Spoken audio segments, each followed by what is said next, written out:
Hello students, मेरा नाम है विवेक और आप देख रहे हैं एजुकेशनल ईज़र।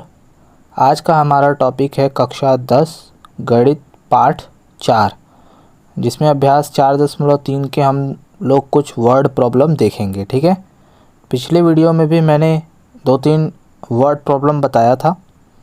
ठीक है, जिन्होंने वो वीडियोस नहीं देखी हैं, मतलब अब तक मैंने गणित की जितनी भी वीडियोस बनाई हैं उन सभी वीडियोस की जो प्लेलिस्ट है आपको डिस्क्रिप्शन में मिल जाएगी, आप जाके उसे वॉच कर सकते हो। शुरू करते हैं अपना पहला सवाल। लिखा हुआ है दो संख्याओं के वर्गों का अंतर 180 है। अब दो संख्या की बात किया है, तो जब दो संख्याओं का योग दिया हो तब तो इसे मानना बड़ा आसान होता है। जैसे कि पिछले वीडियो में मैंने एक सवाल बताया था कि वहाँ पर गणित के अंक और अंग्रेजी के अंकों का योग दिया गया था, तो पहली संख्या को x मान लेते हैं, दूसरी संख्या को जो योग दिया रहता है उसमें से घटाकर मान लेते हैं। जिन्होंने वो वीडियो देखा है उन्हें समझ में आ रहा होगा मैं क्या कह रहा हूँ। लेकिन यहाँ पे ऐसा कुछ नहीं दिया गया है, सीधा कह रहा है दो संख्याओं के वर्गों का अंतर। अब संख्या पता हो तब ना, संख्या तो पता ही नहीं है, तो दोनों संख्याओं को x और y मान लेंगे। क्या मान लेंगे? x और y। तो ये मान लिया, माना दो संख्याएं x और y हैं। ठीक है, अब ये कह रहा है कि इनके वर्गों का अंतर भी दिया गया है। वर्गों का अंतर यानी अगर इसमें मैं बड़ी संख्या x को मान लूँ, छोटी संख्या y, तो इस तरह से बोल सकते हैं बड़ी संख्या का वर्ग माइनस छोटी संख्या का वर्ग बराबर 180। ये प्रश्नानुसार है। ठीक है, तो इस तरीके से हमने मान लिया। अब आते हैं, ये समीकरण संख्या 1 हो गया। अब जो दूसरी लाइन कह रहा है उसको देखते हैं। कह रहा है जो छोटी संख्या है उसका वर्ग बड़ी संख्या का 8 गुना है। तो ये भी प्रश्नानुसार है। तो छोटी संख्या किसको माने थे? y को। तो y का जो वर्ग है वो बड़ी संख्या के 8 गुने के बराबर है। ये भी प्रश्नानुसार है। देखो, छोटी संख्या का वर्ग, छोटी संख्या का वर्ग बड़ी संख्या का 8 गुना, तो बड़ी संख्या का 8 गुना कर दिए। अब यही वाई स्क्वायर का मान हम लोग कहाँ रख देंगे? समीकरण संख्या 1 में। तो वाई स्क्वायर का मान 8x है, तो समीकरण 1 में रखोगे तो क्या आ जाएगा? 8x बराबर 180। 180 को बाईं तरफ ले आओगे तो उसका चिन्ह बदल जाएगा। अब इसको इस तरीके से तोड़ना है जिसको जोड़ने या घटाने पर बीच में 8 आ जाए। तो 18 दहा में 180 होता है और 18 में से 10 घटाओगे तो 8 आता है। तो यहाँ पर आपका क्या लिख सकते हो? 18 माइनस 10 x माइनस 180। ठीक है, अब माइनस का गुणा दोनों में करोगे तो ये हो जाएगा माइनस 18x, माइनस का गुणा इसमें करोगे तो प्लस 10x। अब फिर जानते ही हो क्या करना है, जोड़ा बना लेना है। इन दोनों में से कॉमन क्या आएगा? x कॉमन आएगा, तो भाग दोगे तो x माइनस 18 आ जाएगा। इन दोनों में से देखोगे कॉमन क्या है, तो 10 है। ठीक है, तो यहाँ से तुम्हारा कोष्टक कौन बाहर आएगा? या x माइनस 18 बाहर आ जाएगा, तो बचेगा क्या अंदर? ये प्लस 10। अब दो कोष्टक का गुणनफल 0 के बराबर है, तो उन दोनों को बारी बारी अलग अलग 0 के बराबर करेंगे। ठीक है, तो एक जगह से हमको मिलेगा x बराबर 18 और दूसरा वाला कोष्टक अगर 0 के बराबर करोगे तो वहाँ से मिलेगा माइनस 10। तो भाई माइनस 10 भी ले सकते हो, लेकिन माइनस 10 नहीं लेंगे, ऋणात्मक संख्या नहीं लेते हैं, धनात्मक संख्या लेते हैं। ठीक है, तो धनात्मक संख्या लोगे तो 18 हो गया। x का मान यानी बड़ी संख्या तो 18 आ गई। अब छोटी संख्या हमें समीकरण 2 से पता चलेगा। किससे पता चलेगा? समीकरण 2 से। समीकरण 2 में क्या माने थे? वाई स्क्वायर बराबर 8x। ठीक है, तो वाई स्क्वायर बराबर क्या हो जाएगा? 8 गुणे x का मान कितना है? 18। 18 का वर्ग 18 अट्ठे कितना होता है जानते हो? 144। तो यहाँ से वर्ग हटाओगे तो यहाँ क्या लगेगा? करनी। तो y बराबर कितना आ गया? 12। यानी जो आपकी जो संख्याएं थी आपने x y माना था। ठीक है, तो x का मान 18 आ गया और y का मान 12। तो ये दोनों वो संख्याएं थी जिनके वर्गों का अंतर 180 था, जिसकी छोटी संख्या का वर्ग बड़ी संख्या के 8 गुने के बराबर था। तो देखा किस तरीके से हल ज्ञात किया गया। अगला सवाल देखते हैं। कह रहा है एक रेलगाड़ी एक समान चाल से 360 किलोमीटर दूरी तय करती है। ठीक है, अब एक रेलगाड़ी है उसकी चाल एक समान है और दूरी 360 किलोमीटर तय करती है। फिर कह रहा है यदि उसकी चाल 5 किलोमीटर प्रति घंटा अधिक होती। अब पहले वाले कंडीशन में उसकी चाल नहीं दिया गया था, दूसरी वाली कंडीशन में कह रहा है कि 5 किलोमीटर अगर अधिक होता उसका चाल तो वो यात्रा को 1 घंटा कम समय लेता। तो तुम्हें पता ही है कि जितनी ज़्यादा चाल उतने कम समय में तुम अपने मंजिल तक पहुंचोगे, जितना तुम्हारी चाल ज़्यादा होगी उतनी जल्दी पहुंचोगे। तो रेलगाड़ी की चाल हमें पता तो है नहीं, तो हम क्या करेंगे, रेलगाड़ी की चाल को मान लेंगे। ठीक है, तो ये हमने मान लिया, माना रेलगाड़ी की जो चाल है x किलोमीटर प्रति घंटा है। ठीक है, अब दो कंडीशन दिया गया है, जब चाल x किलोमीटर प्रति घंटा हो तब ये दूरी तय किया, जब चाल x + 5 किलोमीटर प्रति घंटा हो, क्योंकि 5 अधिक होने का मतलब क्या होता है भाई, पहले तो चाल उसकी x थी, ठीक है, अब वो कह रहा है 5 किलोमीटर घंटा अधिक हो तो x + 5 हो जाएगी। तो दो कंडीशन है, दोनों में समय निकाल लो।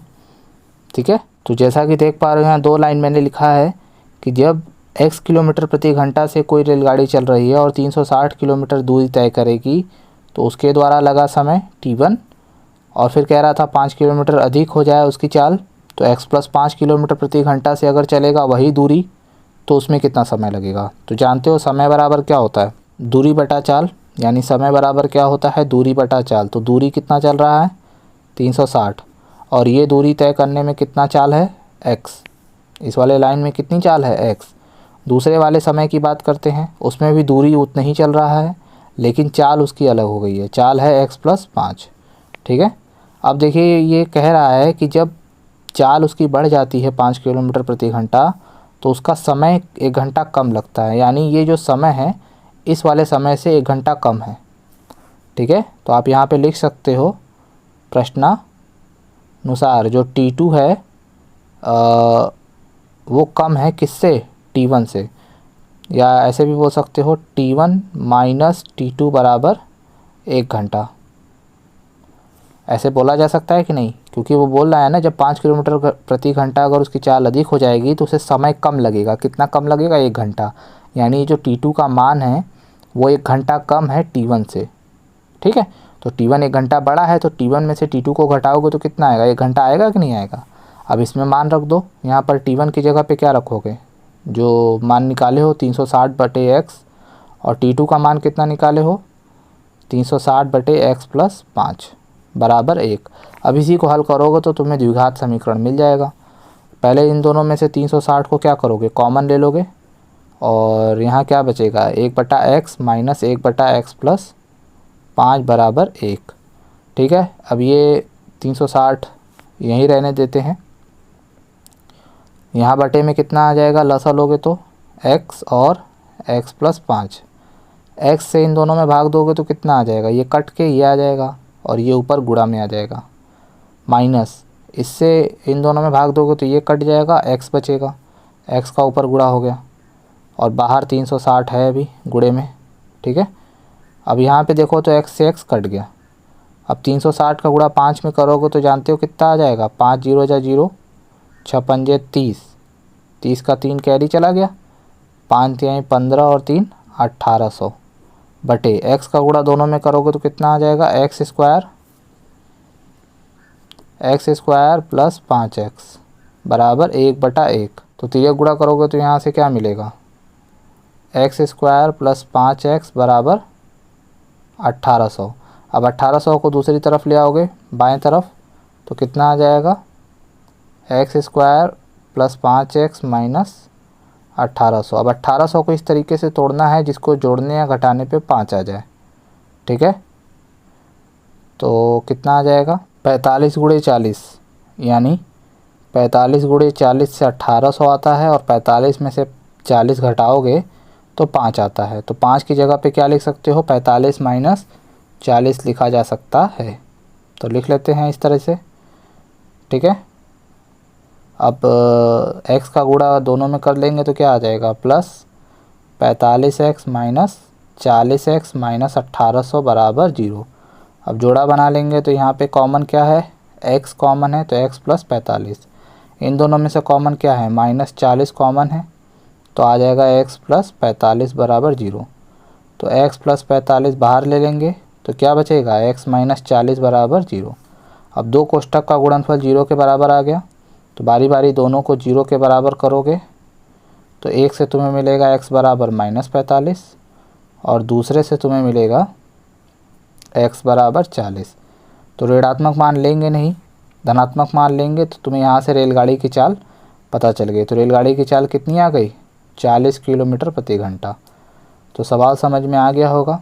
बात यहाँ पे इतनी सी थी कि दो तरह की चाल की बात किया था। जब कह रहा एक समान चाल यानी x से चल रहा था तब जो समय है वो t1 होगा।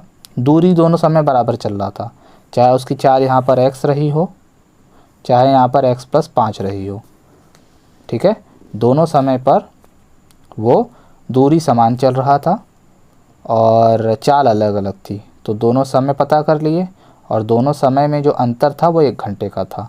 तो प्रश्नानुसार ये लिख लिया और उसमें मान रख के हल किए तो द्विघात मिल गया। द्विघात हल करना तो आ ही गया होगा।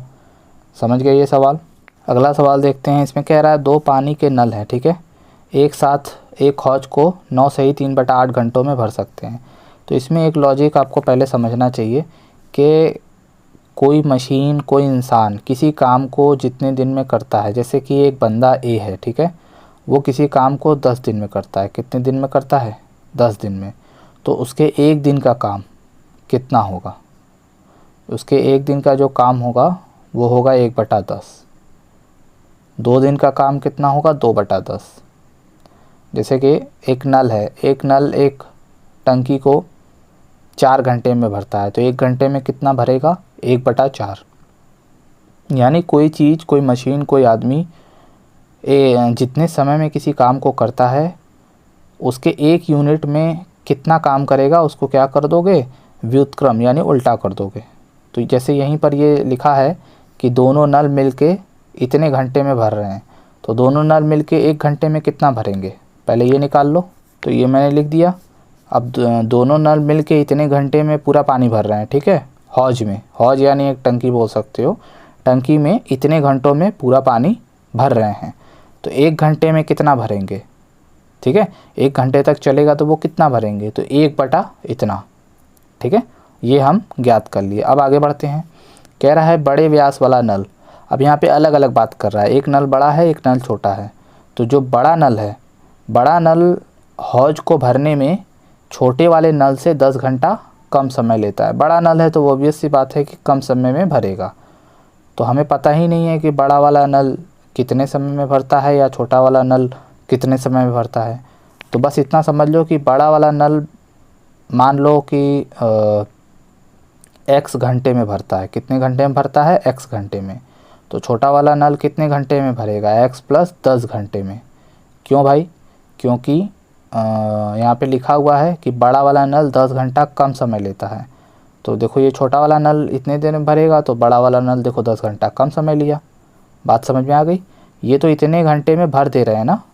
मान लो एक नल ए है, एक नल बी है, ठीक है, अभी नाम हम दिए नहीं हैं यहाँ पर, लेकिन मान लो दे देते हैं कि 2 नल है, एक बड़ा नल है ए, एक छोटा नल है बी। बड़ा वाला नल x घंटे में पानी को भरता है, छोटा वाला नल x+10 घंटे में, यानी 10 घंटे ज़्यादा समय लेता है।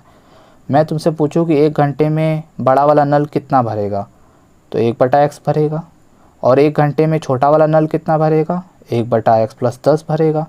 जैसा कि मैंने यहाँ लॉजिक बताया ना कि एक आदमी किसी काम को 10 दिन में कर रहा है, तो 1 दिन में कितना काम करेगा? 1/10। दोनों नल मिलके इतने घंटे में पानी को भर रहे हैं, तो 1 घंटे में कितना भरेंगे? 1/इतना। बड़ा वाला नल x घंटे में पानी को भर रहा है, तो 1 घंटे में 1/x। छोटा वाला नल x+10 घंटे में पानी को भर रहा है, तो 1 घंटे में कितना भरेगा? इतना। तो ये भी 1 घंटे में भर रहा है और ये भी 1 घंटे में भरा हुआ पानी है, और इन दोनों को जोड़ दो तो 1 घंटे में भरा हुआ पानी दोनों के द्वारा आ जाएगा, और दोनों के द्वारा भरा हुआ पानी ये है। तो ये और ये दोनों बराबर होंगे, तो यहाँ से हमें द्विघात समीकरण मिल जाएगा। बात को समझे?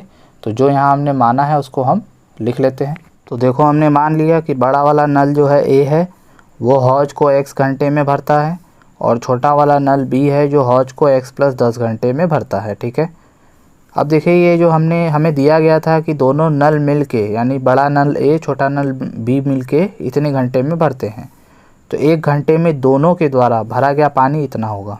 तो हम ऐसे भी तो लिख सकते हैं, ए के द्वारा 1 घंटे में भरा गया पानी प्लस बी के द्वारा 1 घंटे में भरा गया पानी, दोनों का पानी मिला के इतना है, यही चीज़ यहाँ पर है ना।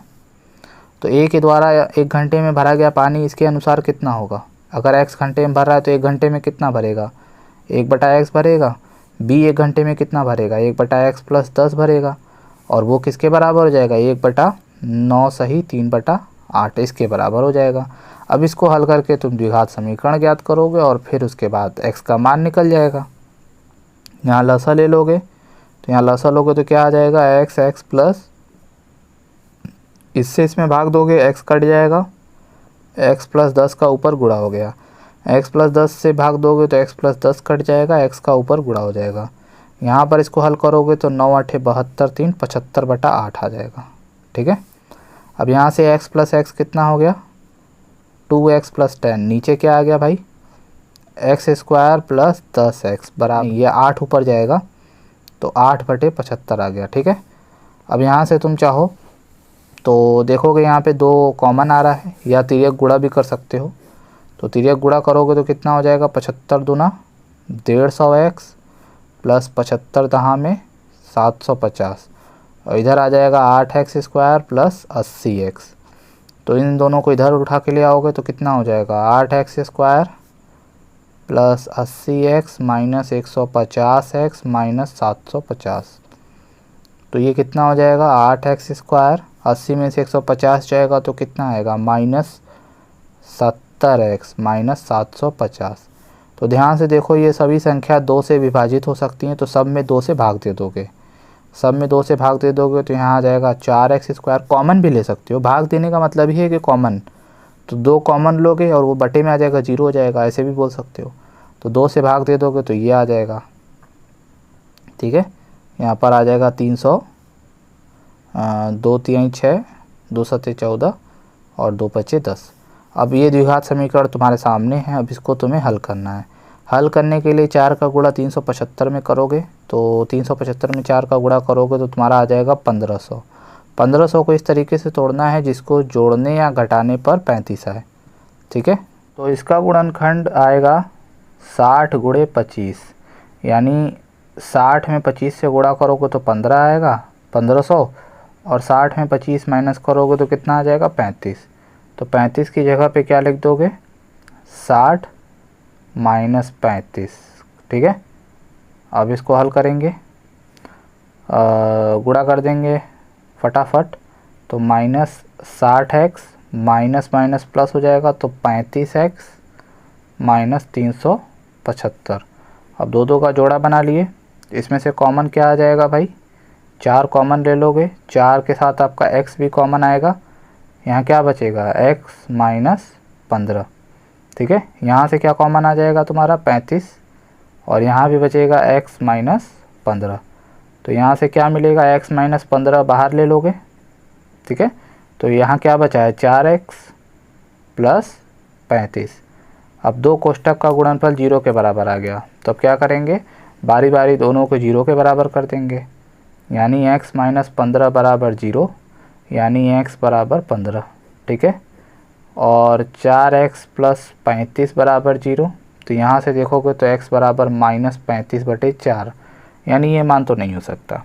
तो तुम्हारा जो बड़े नल द्वारा पानी को भरने में लगा समय है वो आ गया कितना, 15 घंटे, यानी बड़ा नल जो है कितनी देर में भरेगा, 15 घंटों में, और बी जो छोटा नल है वो कितनी देर में भरेगा, 10 घंटे ज़्यादा समय लेता है तो ये 25 घंटों में भरेगा। तो देखो ये इस तरीके का सवाल है, यहाँ पे द्विघात बन गया, द्विघात भी थोड़ा सा टफ है बट कोई दिक्कत नहीं है, आपको यहाँ लॉजिक समझ में आना चाहिए बस, जो कि मेरा उद्देश्य है आपको समझाना। जब भी यहाँ पर आपको